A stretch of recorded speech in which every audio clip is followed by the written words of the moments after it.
Fala aí, seus milionários! Como vocês estão?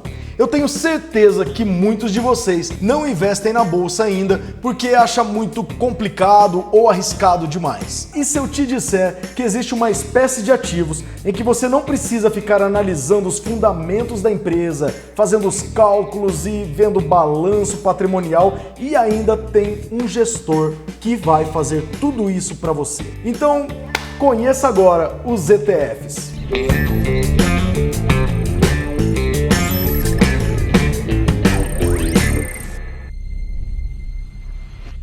E mano, antes de mais nada, clica no gostei, assina esse canal também para você ficar por dentro de todo o conteúdo que eu tenho trazido aqui no canal. ETF, Exchange Traded Fund, ou fundos negociados na bolsa. Basicamente são fundos que acompanham índices ou também pacotes de ações montados por gestores. Os gestores analisam fundamentos de empresas, veem quais são as melhores, fazem um pacotão de empresas, montam um ETF e disponibilizam na bolsa para você. Então, quando você escolhe investir em um ETF, por exemplo, você já está comprando diversas empresas juntos desse pacote. Você já está diversificando a sua carteira em um só ativo. E por ter um gestor desse fundo, você também não tem a necessidade de ficar fazendo o acompanhamento das ações, sabendo como foi o balanço patrimonial e todo o estudo que tem por trás do investimento a longo prazo, porque você já tem um gestor que faz todo o trabalho duro para você. Mas, Alex, então você está dizendo que quando eu compro um ETF,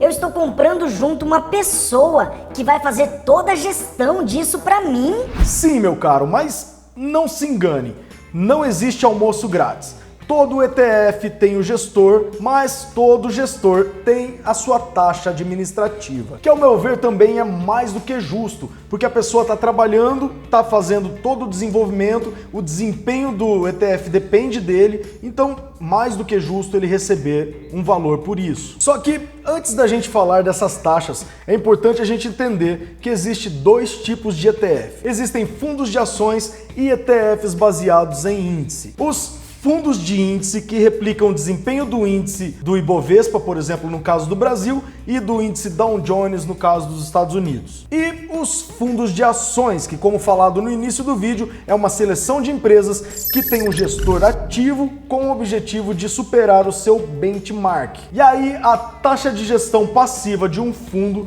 gira em torno de 0,20% a 0,80% ao ano, enquanto que um fundo com gestão ativa tem a sua taxa entre 2% e 3% ao ano. E ainda também tem a taxa de performance, que é de 20% sobre o valor superado do seu benchmark. Mano, então você tá me dizendo que enquanto um cobra 0,20%, o outro cobra todas essas taxas aí, então compensa investir num fundo passivo, é? Na verdade, apesar de parecer mais vantajoso investir em um fundo com uma taxa menor, você tem que entender que as taxas são baseadas na entrega de resultado do fundo. Então, se o fundo tem uma taxa maior, a entrega de resultado dele é muito melhor. Obviamente, é muito mais interessante você investir num fundo onde tem um gestor empenhado em fazer o seu crescimento ser acima do benchmark do que simplesmente um gestor que acompanha o índice. Sem falar que a maioria dessas taxas que o gestor vai ganhar é baseada em cima da entrega do resultado que ele traz.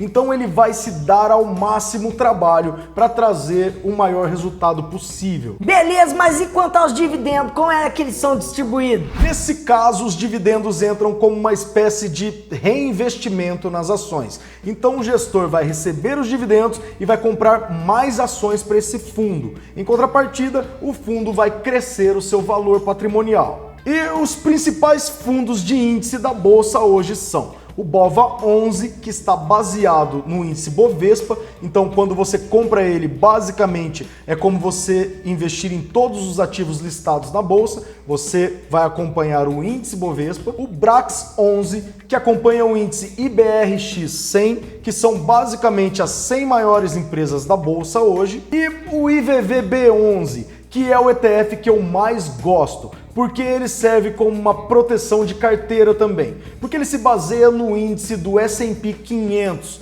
que são as maiores empresas, as 500 maiores empresas dos Estados Unidos. Então, comprando esse índice, basicamente você está investindo nas 500 maiores empresas dos Estados Unidos. Se por acaso o índice Bovespa cair, você tem uma proteção na sua carteira que é baseada em dólar. O IVVB11 também é ótimo para você diversificar a sua carteira entre ações brasileiras e ações americanas, sem passar por toda a burocracia de ter que abrir uma conta em uma corretora do exterior, fazer o câmbio da moeda, comprar as ações, enfim. Você não precisa passar por nada disso comprando o IVVB11. Então esses são os principais ETFs listados na bolsa hoje. Lembrando que nenhum deles é uma indicação de compra ou venda. E um ponto negativo dos ETFs de empresas que eu vejo é que quando você investe em um grupo de empresas, muito provavelmente você não vai ficar sabendo quais são as empresas que estão fazendo parte daquele grupo dentro do ETF.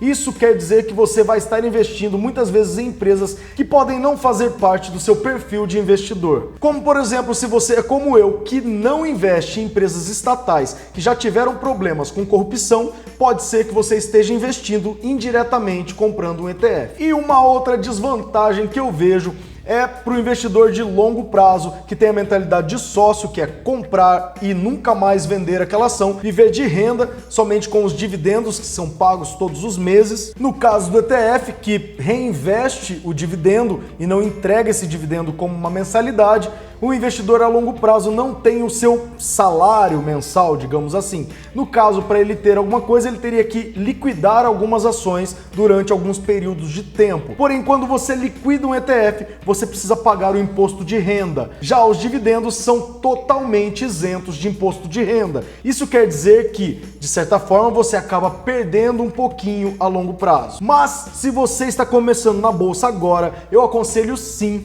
que você comece pelos ETFs, por serem ativos menos arriscados e por ter um gestor que cuida de tudo isso para você. Então, você não vai ter que se preocupar com análise gráfica, com análise fundamentalista, com nenhum tipo de análise nesse começo. Mas também não deixe de pesquisar e saber quem é o gestor que está cuidando desse ETF que você comprou. Saber qual empresa ele trabalha, qual fundo ele administra e qual é a cultura desse gestor. E à medida que você for investindo e criando experiência de mercado, você começa a pesquisar sobre as ações, faz análise fundamentalista e, baseado no seu estilo de investidor, você começa a montar a sua carteira de investimentos. Particularmente eu não invisto em ETFs por gostar da minha liberdade em escolher a ação que eu quero. Então eu gosto de analisar a empresa que eu vou investir, eu gosto de entender qual é o setor que ela está incluída e aí sim eu vejo se eu compro ou não. Eu espero que você tenha entendido um pouco mais sobre o mercado de ETFs e se ficou alguma dúvida, deixe aqui nos comentários que eu vou responder todos assim que possível. Muito obrigado pela sua audiência até aqui. Meu nome é Alex Ubitucci e este é o canal Henri Cresça. Até mais!